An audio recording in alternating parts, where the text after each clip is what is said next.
It's Friday, January 27th, 2023. Welcome to episode 38 of the Alameda Postcast, an audio service of the Alameda Post. I'm your host, Scott Peeler. In this edition of the Postcast, from distinguished to extinguished, Alameda Unified School District gets an earful from parents as a potential closure of Bay Farm Middle School looms. Your rights as a renter if your apartment was flooded, the waste stream and how to reduce it, congratulations to the Lincoln Middle School Lions, Altarena Playhouse serves up some laughs, open-air opera coming to Alameda Point, Mr. Evanosky is back with tales to tell, and a name you know from the airport may soon be in your pocket. These stories and more on this episode of the Alameda Postcast. Our top story: 2 weeks ago on episode 36, I discussed how Bay Farm School had been named to the list of California Distinguished Schools. Now the school is back in the news for an entirely different reason. On Tuesday, Alameda Post Karen Jensen reported that the January 10th meeting of the Board of Education included the 2023 to 2024 strategic plan for Alameda Unified School District, and in that plan was a gradual phase-out of Bay Farm Middle School, beginning with no 6th grade class being assigned in August of 2023. Let's look at the timeline from there. Parents on Bay Farm Island learned of the potential closing after word spread in wake of the meeting. A Save Bay Farm Middle School Facebook group was formed, and a letter-writing campaign ensued. One of those letters was published in the Post's opinion section. On January 12th, Superintendent Pascal Scuderi sent a letter to Bay Farm School parents apologizing for the, quote, absence of sufficient communication, end quote.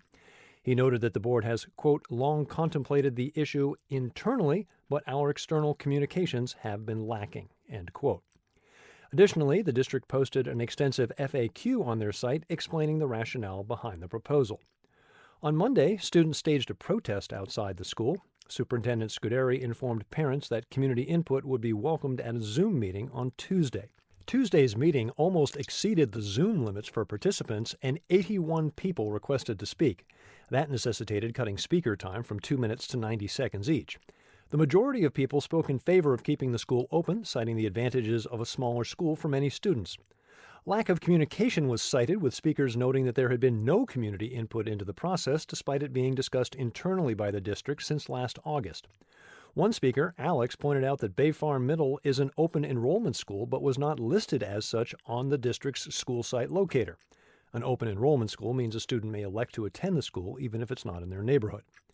Also during the meeting, funding for various programs at Maya Lin and Amelia Earhart Elementary was discussed. The district intends to make a decision about that funding as well as the potential closure of Bay Farms Middle School at their February 14th meeting. For a complete look at this story, including links to the sites and groups I just mentioned, find Karen Jensen's articles at alamedapost.com/news.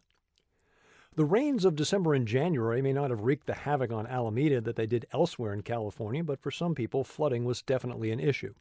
That issue gets complicated when you are a renter. Who's responsible for damages and loss? Kind of like a Facebook relationship status. It's complicated. You may know the Post's Jeff Canberra primarily as the human companion to Moof, our roving canine reporter. Well, Jeff is actually a lawyer with a practice and tenants' rights. While reading an article is no substitution for actual legal counsel, Jeff has done an excellent job describing the process and outlining the services that are available to renters who might be dealing with the repercussions of our recent weather. Find Jeff's guide at alamedapost.com/features. When you live on an island, one of the things you really need to pay attention to is your waste stream. Alameda's Zero Waste Implementation Plan was initially developed in 2010 and updated in 2018. A couple of new developments are helping that goal become a reality. Stop Waste is offering $1.1 million in grant opportunities to nonprofits, businesses, and institutions with projects aimed at increasing individual, business, and community involvement in the prevention of waste in Alameda County. Applications are due no later than March 3rd at midnight. From food waste prevention and recovery to reuse and repair grants to switching to durable transport containers, there are multiple opportunities to help reduce the amount of trash headed to landfills. These grants can help offset the cost of transitioning to a lower waste profile. Alameda County Industries, the city's waste hauler, is rolling out new improvements to Alameda's annual on-call cleanup program. For the first time, Alameda residents who live in multi-family complexes can now take advantage of an annual cleanup program. Additionally, ACI is now recovering reusable items, including clean, undamaged dishware, toys, sports equipment, non-upholstered furniture, clean and dry clothing and accessories, framed picture and art, books, magazines, CDs, and DVDs. These items for reuse should be set apart from items for disposal and labeled reuse for ACI to recover and process accordingly. ACI has provided a great guideline to what qualifies as a reusable item. Basically, would you give it to a friend to reuse? For a look at both the Stop Waste Grant Program as well as ACI's updated services, see alamedapost.com/news. The Lincoln Middle School Lady Lions basketball teams hit the twofer this month, winning the Alameda Education Foundation Girls Basketball Championships in Division I and II. The Division I squad capped off an undefeated season with a 42-19 victory over Wood Middle. In Division II, Lincoln defeated Academy of Alameda 25-13. Alameda Education Foundation took over running middle school sports for the district in 2009. Approximately 650 6th through 8th graders benefit from the program over the course of a school year with fall co-ed volleyball, winter girls and boys basketball, and spring track and field. The work of AEF goes well beyond competition, helping students prepare for high school. For more about the tournament and the work of AEF, head to alamedapost.com/features. As I mentioned last week, Altarena Playhouse has opened their 85th season with Wendy McLeod's Slow Food. This three-character comedy follows a vacationing married couple as they wind up in the last available restaurant in Palm Springs. Complicating matters is a waiter that our own Gene Kahane describes as, quote, every bad waiter you've ever experienced or heard your friends tell about, complicating your order with too much information, too much attitude, and the kind of gastronomic snobbery you never get at a drive-thru, end quote. This comedy runs weekends through February 19th. Looks like a great choice for a little Valentine's Day fun. Find Gene's review at alamedapost.com/features and showtimes at alamedapost.com/events. This March, get ready for a visit from the San Francisco Opera as they bring their production of Bohème Out of the Box to the Radium Runway. In partnership with the city and Radium Presents, this abridged version of the Puccini classic La Bohème will be presented next to Seaplane Lagoon the weekend of March 10th through 12th. Bohème Out of the Box is an hour-long presentation, and there will be food and beverages for purchase. The show itself is free. Great trivia. La Bohème was the very first opera produced by the San Francisco Opera all the way back in 1923.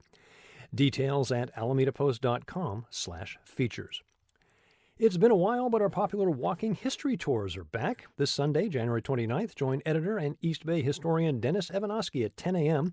as we explore the architecture and stories along Peru Street. For a preview and tickets, visit alamedapost.com/tours. Have you ever wondered what a Peru is? I'll give you that answer at the end of the postcast. Speaking of history, if you've ever driven to the Oakland airport, you've probably seen the sign celebrating Bessie Coleman, the first African-American female aviator. You might have even driven on Bessie Coleman Drive. Now, you can take Ms. Coleman with you. As part of their American Women Quarters series, the U.S. Mint is releasing a 25-cent piece commemorating this groundbreaking pilot.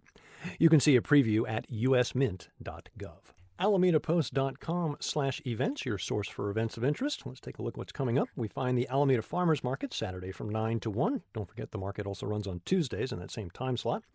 Pause for Purple Hearts will be on board the USS Hornet Saturday from 11 a.m. till 1:30.